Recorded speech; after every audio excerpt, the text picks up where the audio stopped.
I saw you in the gym. You hit hard, and he kept you away at times. I was saying, man, this kid's pretty good. Yeah, I mean, I knew it was gonna be tough. I know the crowd and everyone thought he was a nobody, a guy that was just gonna come here and last a couple of rounds. I know I was conscious of that because people didn't know his background. Most of his career he did in Japan, but he was a tough fighter. I mean, I felt his punch. I felt he had a strong punch. He was an awkward fighter. Those that make awkward fights. They make it harder for me. But I give him nothing but respect. You know, he came out after the fight. He went to the dressing room. I mean, he was crying. He had his world fell out because he wanted so bad the world title. But I told him, you know, this is just boxing. It's a sport, and I know he's gonna do good in the future. And you know, he's told me, he said to me, he worked so hard for this, for it to end like that. I said, you know, it's just boxing. I mean, one day he's gonna do better things. What was like, because a lot of people don't understand awkwardness. Was it just like his footwork, his placement, the range of his body? What made him so uncomfortable for you? Just his style. I knew he had that Asian style that just they put pressure, but at the same time they have that defense just coming back. They have long arms, so it was kind of hard for me to throw it to work in that jab.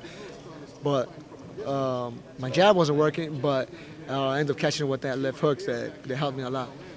Gonna kind of go a little different. On your Instagram, you posted 2 middle fingers to Donald Trump. The election's coming up, man. I want to hear your take on the election, man. At first, it wasn't me; it was my friend. But I gladly posted that because obviously I'm not voting for Donald Trump. I wouldn't want him to be a president. He doesn't deserve that place. I think that place is with much respect, and he doesn't deserve it. A guy that has that vocabulary and talks bad about cultures and about countries, and he has racist. Obviously, I don't see how he got this far in elections. So, obviously, I wouldn't want him as a president. I think he's a threat not only for the United States but for the world as well. Skill-wise in your division, who do you want to test? Because I know, looking at you, and I've seen you in the gym, and I've had the pleasure of talking to you one other time. Who would you love to challenge you? And I'm not saying down the future, but I'm just saying skill-wise as a fan of boxing, because I think you are a fan of boxing. Down the road, who's someone you go, that guy's pretty good at boxing? Even if they're not in your weight class, someone you go, that's a pretty good test out there, potentially for me down the road. I mean, there's a lot of guys in they have the talent.